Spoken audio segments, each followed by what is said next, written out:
Hey Maureen, thanks for having me today. Yeah, I think we're probably going back close on 15 years, Woo! and it definitely was an interesting time. And I think just to say that there's certainly, I don't think any way I would still be in the career I'm in or having the career I'm in without your support, without instilling the confidence. So I'm absolutely delighted to share anything I can on my journeys. I do, whenever I talk about the corporate world, I do think it's not a kindergarten. You really do need the stamina, but I think probably as I look back now, maybe on my career of 20 years, the fearlessness becomes more important. Being truly fearless while coming from an absolute depth of respect for people with a gratitude for nobody owes you anything. Well, then your values will line up to making the right decisions for the company and for your people and for your team above all else. So if I can share any of that, I'd be delighted to. Yeah, and because I know, and this is often the case, right, that we partner with each other in this amazing dynamic relationship that lasts that long. And there's a lot of work that you have done as part of that timeline that I know you will probably just go, oh yeah, it's fine. But I was there and I saw the work you put in and the effort and the concentration and the consideration and the managing those decisions and negotiations, at all those points, having your values at the heart of that about people. I know you always have people first in your consideration of everything. It would be great to know if it's okay to share what you do in the marketplace and where your career has taken you in terms of where coaching stepped in as part of that career. Why did coaching step in at that point? Yeah, sure. I guess I'm marketing director, so have been marketing director in all sorts of different organizations, in Irish owned businesses, in entrepreneurial owned businesses, in family owned businesses, in global multinationals, in New York, in Dublin, in different sectors, right across the board, from drinks, FMCGs, energy, retail, all of it. So to give a bit of context in terms of where I came in was absolutely a key juncture. So I had worked for a wonderful Irish business at the time. It was with Tato. I'd done some of my favorite marketing I'd ever done. And I joined another wonderful organization called Telefonica. So I'd been a doer, doer, doer, doer, doer, doer, doer. Let's do it. Let's get it done. We can do it off a very small team. You join a global organization. You're now leading a much bigger team with a much stricter framework, with totally flexible days, hours. People could work totally different systems. They could come in from kind of 10 to 3, which was great. It was totally different structure. It was a very collaborative culture in terms of you had so many different teams feeding into your marketing. You had to listen to all of them. You had tons of data. You had longer processes. And I needed to figure out, could I do what I did creatively? And I say that because I go, the creative still has to solve a business problem, but there's different ways to do it. So, can you do what you do in a smaller entrepreneurial environment in a global multinational? And how do you do that? I thought it was just the same, but it wasn't. So it was really interesting conversations at the time with my boss, and he was like, Rita, people just can't hear you. It's not connecting. It's not clicking. I know you've done what you've done. I know you can do what you do creatively, but your team aren't with you, literally. And I will never forget that conversation on the day. I'll never forget where I sat. I'll never forget the coffee shop. I will never forget that conversation. And I was only in that coffee shop the other day, and I still remember that table. So, but the wonderful organization that it is and was Telefonica said, okay, we're going to go coaching. And we both went to coaching, me and my boss, because we needed to figure out how we could speak to each other, hear each other, understand each other. And it was, well, I can't work in these constraints. There's too many constraints. And so he agreed to remove some of the constraints that equally you told him to help me remove. But then you gave me the tools on how to listen to a team, how to connect You also crucially told me at the time that it was my job to maximize the return of that team. I had a big team. My responsibility was to maximize the return for that organization and to find the way. And it was step by step meetings, step by step one to ones. I wrote down the questions I'd be asking in the one to ones. I'd followed up, had tons of homework. So connecting with the team, listening like I've never listened before, that I can probably still remember those conversations, some of the first ones, and how tired I was to just start that work. And then you promised me one day this would become automatic. And thankfully, years later it did. And thankfully now it is automatic. But yeah, that was how I started.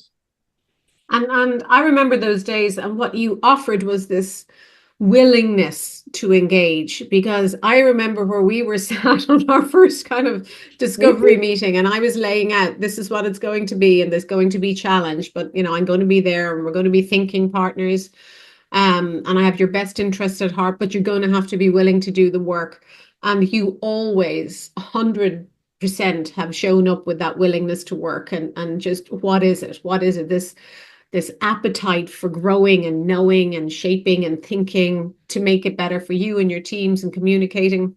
But I think that's a really good point that isn't often called out, the separation of talent and skills that we might have. So you have this excellence, that creativity in doing what you do, and all across the businesses I've known you to be in, you excel with that at the heart of it.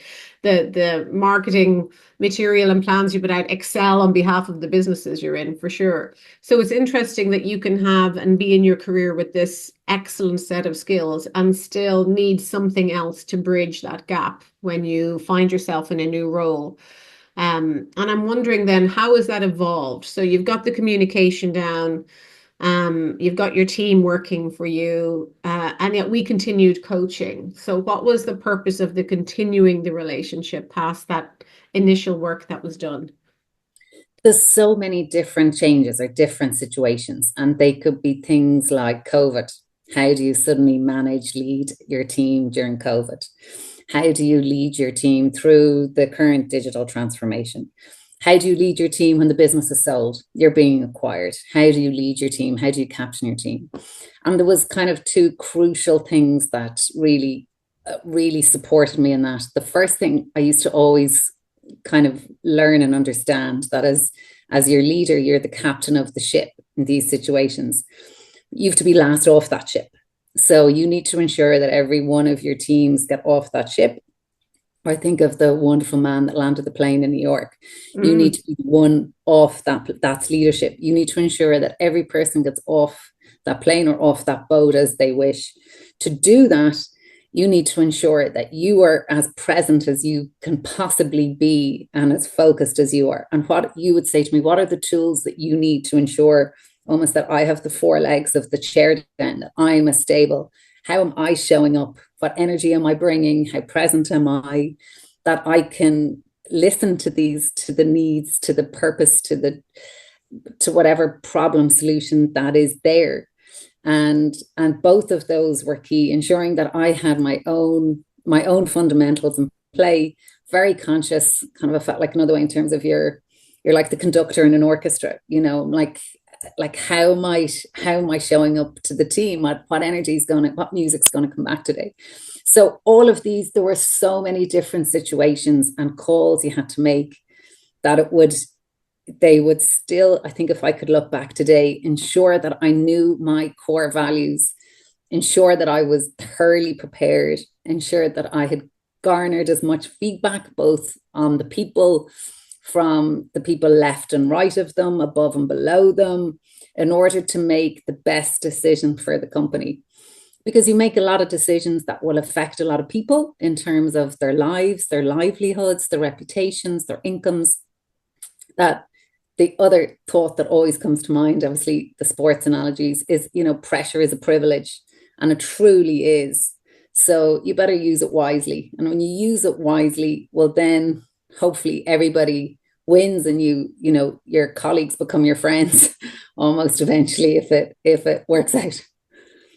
So I can hear about the ripple effect, the understanding of how far reaching that is, the being able to manage and regulate yourself to be Yeah. present. And when you're present, your executive brain works much better. You can listen, you can understand, you can negotiate, you can problem solve. All those things happen when you're present. So, and again, that was work you did. You put that muscle in that you built. And in terms of you being a leader with those skills, and I know the integrity within you would always mean you're last off the ship for sure. That's just who you are. But I'm wondering if we were to consider that ripple effect in terms of skill that was built in the team that worked for you, what do you think the role modeling offered through the coaching, the role modeling that offered development in your team? What sort of skills do you think it offered them through you? Yeah, there was multiples. There could be the teamwork. So in terms of, just truly being a team. So while there were so many different personal challenges of, all over the last years, that even if somebody needed to step away, that the trust and the almost understanding of each other's jobs, roles, areas was so tight that that was always covered. So you had me included, even if I needed to step away or do something, that you had this absolute unbreakable team of one wanting to almost pass the baton faster for the other or hold it for the other and look after it. You definitely had that. We would do training with our teams to see how we both digest information. How does everybody in the team hear things? They hear it differently, they see it differently. The other things was a much more greater self-awareness of each other. We could look across the team and I go, she's not looking herself. Has anybody asked her how she really is? Because I'm pretty sure she's not doing great. No, no, she's fine with it. No, she's not. Like, ask the question, have the conversations. There was definitely an openness in terms of, used to tell me, in terms of peeling that onion, how much of ourselves are we going to give away? And the more we did, the more each other did. And you just had so many beautiful conversations of key motivators for people, which were totally different to what I thought they were. Hmm.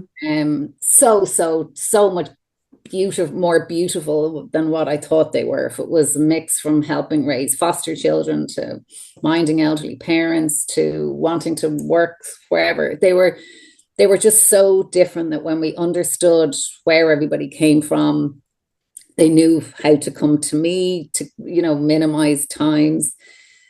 I knew what annoyed them. There was just a total level of trust and openness and safety, with an expectation of delivery as well. But there was just so many ways in terms of also the dependability of each other.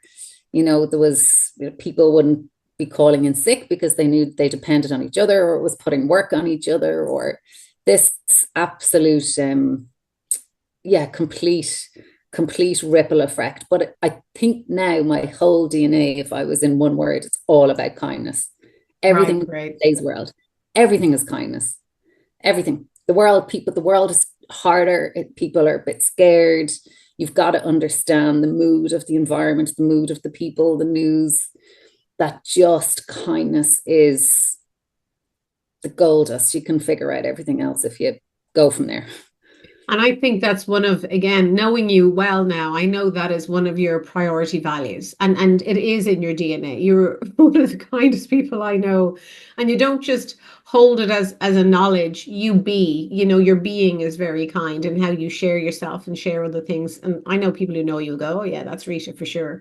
But the two things that I just wanted to pick up and put together in terms of what you said, I heard you discuss the core and key elements of emotional intelligence in there, that empathy and the connection and the understanding, reading the room, other people, having each other's back. So being flexible with that. So there's a lot I can hear, and holding true to what you said at the beginning, the pressure is a privilege. You're not in a function that is flatline. It is very active, and activity is, and tension and pressure is a big part of what you do. So the people have to absorb and manage and transmit and receive that all the time. So I hear the emotional intelligence elements really strong has shown up. And I know from working with you on that, that's a big part of the coaching. But the other thing I hear is the culture that you were able to create collaboratively with your team. has those values in, has the kindness in, has the having each other's back, the dependability, the trust, all those things are in play. And again, this is part of the beauty of coaching, is that the work you do often isn't seen in that light. It's just, oh no, things just got better. No, you role modeled that. You put that work in, you put that effort into deciding who you want to be as a leader and then going and being it, not just knowing it. So I'm just calling it that that's based on the work you've done. So the emotional intelligence and the collaboration and the work and the effort you put in. And if you think about, is there any key things that strike you as, I remember when we did that, that was pivotal to that work in you, either the self-awareness work or the self-development work, or that that's where I need to turn something up or turn something down? Is there anything that catches your mind and goes, oh yeah, I remember that was a key that turned for me and opened a door? Yeah, there's loads. I mean, one of the simple ones that just people can take was always, you said to me, Rita, you need to like talk slower, walk slower, like everything slower. You're just Pace. Yeah. pace. You can see things at the end, Rita. People just don't see it at the end as fast as you see it. So to do that, you're going to have to, just slow down, talk slower, walk slower, listen, just simple tactical things like that would have definitely helped. The other thing I'd always be, if I'm when you're going to coaching, you're going with a vulnerableness. You have Yes. vulnerableness in you there, that if you allow it, you go to your core. You go to your core to ask for support, direction, you know, some sort of understanding. And you would help me kind of even position things in my head. How am I going to position this? How do I table this? Can and I'd go, oh, I can't do this or I can't do that. And your next word would be yet, can't do it yet. Okay, yet. So everything now will be yet. There will be, if there's tougher conversations, it'll be, have I warmed them up? Have I researched them? Have I prepared? Am I clear? Am I asking? Am I following up? The tools and processes that you would absolutely carry around. The other thing is very conscious as to how people will see you, the type of people that you're going to or the environments you're going in. How do you want to be perceived? How are you going to come and grow? How do you think they see you? Another really helpful one was, you asked me to go and get feedback from people around me. So to come up with the key list of questions and to help me with the questions in terms of what my strengths were, possibly, what could I do better than possibly other people or other people in roles. So to understand where I truly added value. And that's so insightful when you get it from people above you, left, right, partners, customers, whatever. And I still do that now. I'll still do that ask in order to try and continually understand either how I'm heard or where I can do better, or just keep growing. So there's tons of tools and tons of aha moments that are still with me today. Great. And I love the fact that they are simple ones, right? Yeah, But they're simple because they were noticed in the moment. Actually, this is a thing. This is something that expands your potential to do better or do more you. Pace thing. I mean, it seems really obvious until it's observed, right? And totally. oh, actually, and here's something that we can do. And it's not just about realizing it, it's what will we do to change it and what are the benefits and what will that generate for you? It's locking in all the rewards in your system to be able to go, that's why I'm now motivated to do this. It's not because I have to, it's because I want to, because I see what the return on investment of that work will be. And you hit something else that's key to everyone wanting to know, which is, what are the factors? What are the qualities you look for? If you were to go out and choose a coach today, what would you look for in a coach? Yeah, the first thing I think for me, with anybody, is their own values. Like, I'd be kind of keen saying, tell me about you, and if in a few words, tell me about who you are, so that I understand almost like how they're programmed or where they come from, of what their purpose is. Coaching is almost like a selflessness it's such a selflessness, as you say. It's kind of almost not seen, but so seen at another way, in another way. People who have received the coaching will see coaching a million miles away. And I truly wish everybody could be gifted with it, because it's almost like an unfair advantage. But the I think the values are really, really key. The connection, the purpose. If like what's people's purpose? Why are they doing it? Are they doing it, be it for charity, be it for company, be it for their family, be it for their kids, be it for, people will have all sorts of purposes. And I think if you can ensure both of yours, along possibly even with some of your background and some of your childhood, if you align and you get it right, it is one powerful machine that a company can be investing you in. So I think that's what I would be looking for, the most, the person the most. And if you were to think about where you are now, and I can't say the world in general because it's too big and there's too much going on, but in terms of how coaching is changing to serve, forward thinking, future thinking challenges that might be coming up. And we're not reinventing the wheel here. Humans have been around for a long time, so we've hit hard times before to learn from. And we have to break things to rebuild them for sure. But if sitting in your seat, in your role, in your wisdom, and you think, right, what's coming up in the next 6, 9, 12 months, where do you think coaching can have the best impact? Yeah, the challenges you'll know from everything from IT, from AI, from remote working, home working, some of the global challenges, governments, but the solutions, I guess, will still be the same in terms of people, communication, listening, coming from the right place.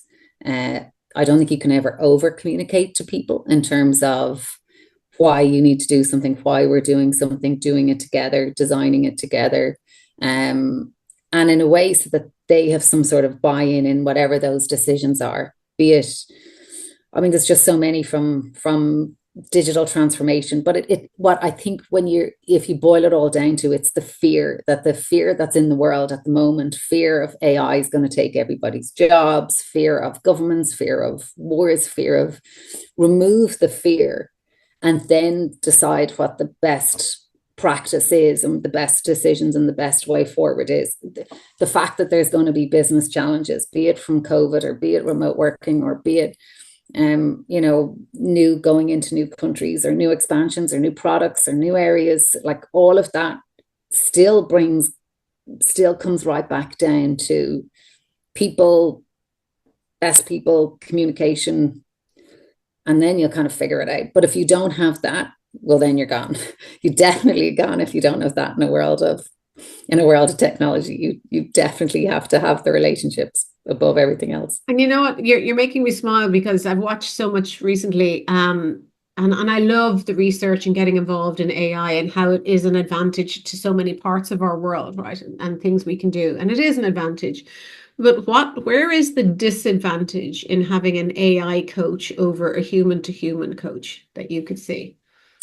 Yeah, I mean, like I sat in a couple of AI talks and they go, okay, well, if AI can do what we can do better, well, then what's your purpose? Right? Like, first question. Number one, if you can think it, the AI can do it. So we can all type everything into ChatGPT and get something spat back at us. Yeah. But does that mean it's true? Does that mean it's real? Does that mean it's innovative? Does it mean it's new? Does it mean the depth of it? So it can possibly navigate certain areas faster for us. It can give us maybe some of the answer for sure faster. But I still don't think it's going to beat, one-on-one people in an awful lot of areas. Possibly in some it will, and but in others, I don't think you can still beat one-on-one relationships with people. So I think in terms of how it's going to come into businesses, be it in it already. I mean, if you want to write a LinkedIn post, it'll write it for you. If you want to, there's so many small ways it's in our lives already that we may not understand. But I think in terms of the bigger business objectives or growth, you're going to still need to win through people. Yes, you're going to have to manage people and machines, but it's still going to be people first. And just because you used the word vulnerability earlier, um, and that decision making process of, look, if I have an AI generated coach, I feel safe to say stuff or type stuff in, and then I don't have to sit in a relationship with another human and go, and by the way, I'm terrible at this and I'm, worried about that.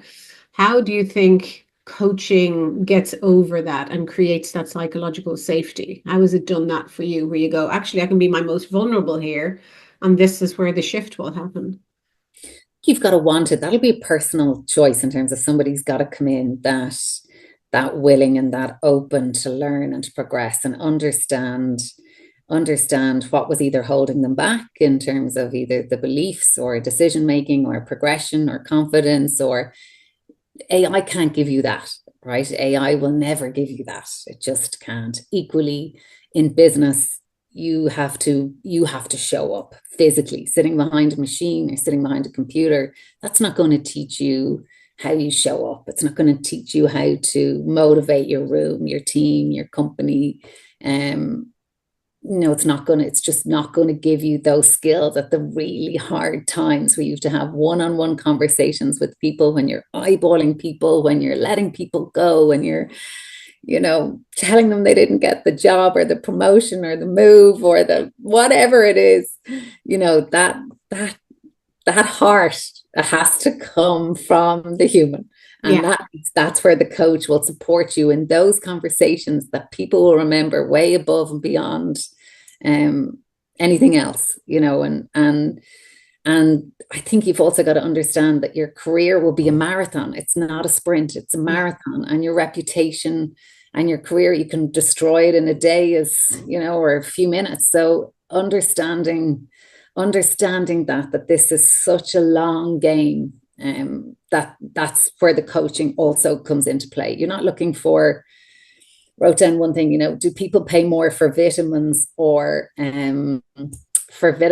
for like immediate drugs? They'll pay more for just the fast remedy than they will over the vitamins, because they want the solution, or the painkillers. You pay more for vitamins or painkillers. You pay more for painkillers because you think you want it to go right away.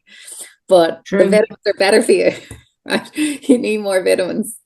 You need the vitamins. You need the vitamins to last long term. You need a lot of stamina. You need a lot of great heart.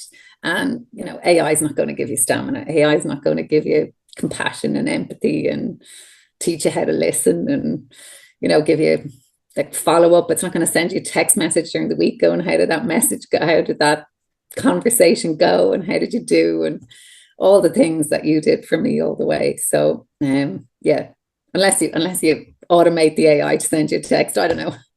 It's just a really interesting technology relationship piece now, where people are choosing it as a relationship buddy, right? Not just as an encyclopedic access matrix of data, Yeah. which is fantastic. I love it for that. But they are choosing it, and I know I think it's Japan and maybe South Korea, or those areas, that the relationships with AIs are, that there's a higher percentage of people in relationships with AI avatars than with real people. So we know that's creating something, but we also know it's missing something. It's missing that biological, chemical connection, we are social engagement systems. We're built to be around people, that holding space, like we talked about, that safety to be vulnerable, knowing that you have another human, a biological being on the other side of that, allows that happen much easier and has more meaning behind it. To look in someone's eyes and see how they respond. So yeah, that's a really big piece of it. Um, I think we've lost Oh, you. got you back. Sorry, Maureen, just lost you for a second. Got You're you. back. Yeah, no, we're back.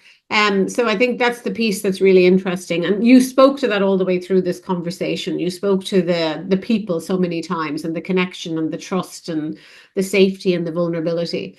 So just to wrap this up, because I know we could talk all day. If you were to meet someone in or outside of business and they were considering coaching, what would you say to them?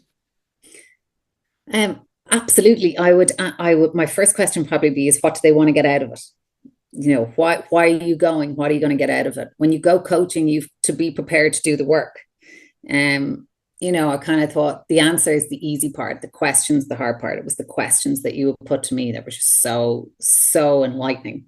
Are you prepared to do the work? Do you understand the work? What you're going to put into it? And really your why, if it's got to have a very genuine, bigger purpose why, a longer term why. Like this, I mean, as you said, ours is going back 15 years. So it has to want to go that length. It is going to be that length. And that maybe whatever research they've done or kind of heard about it and done some of it, but I think you've to respect the coach too. When you go to the coach, if they're giving you their time, you've got to come very prepared. You've got to have the scenarios or the behaviors or the culture or whatever it is that you're coming with, possibly even giving it to them in advance, just to ensure that they can come as prepared. So respectful of the coach's time is key. And then see that it's going to be a fit. And I think they'd be, just be so lucky and so grateful when you get it. It is like being given a secret weapon almost, that you can use in the background that people don't know. Things, and oh my God, it's got me out of more situations than I can count. Yeah, but again, just to wrap this up, the reason why you got so much out of it all these years is because exactly that, your ethic, your work ethic, your application to getting work done. You are, like you said at the beginning, you're a doer. If something was to be done, and I knew I didn't have to play any part in that. You were just going to do it and bring back the goods, bring back the information around, the events that have happened. So it stands to reason that these long-lasting coaching relationships are built on work on both sides, right? And that's the partnering in it, that there's an equal relationship engagement in it, that like not many people really put words around respecting the coaching as much as you did. You respected the time that was available and you plugged in, came prepared, as you do with everything, and walked away with something to done. So that's done. That stands to your value system and your work ethic, which is why you're so successful in what you do and why you do what you do the way you do. So I want to thank you so much for taking the time to share your experience of coaching and how it worked and where it went. It's really high value, not just for me, but for the listeners as well to have that. Is there anything that you would like to finish up with before I finish? No, other than thanks to you for all the time and support and effort that you've put in. So that would be the biggest one. And anyone that has the opportunity to learn and work with you is truly privileged, truly privileged. I know where you're coming from and how you're giving back. And at the end of the day, you're kind of making the world, the communities, the companies, the organizations, the charities, a better place for everybody to be every day. And you do that every day. And we need more of that leadership, I think, around the world. So for anybody that does have the opportunity to learn from you and to spread this and give this, I think it truly is a purpose and a privilege. And they're the lucky ones. They're the lucky ones that get to learn from you. And as I said, 15 years later, I still use it all. So no, for me, it's just an enormous thank you. And to all the lucky people listening, the very best of luck to everyone you work with. Great. Thank you.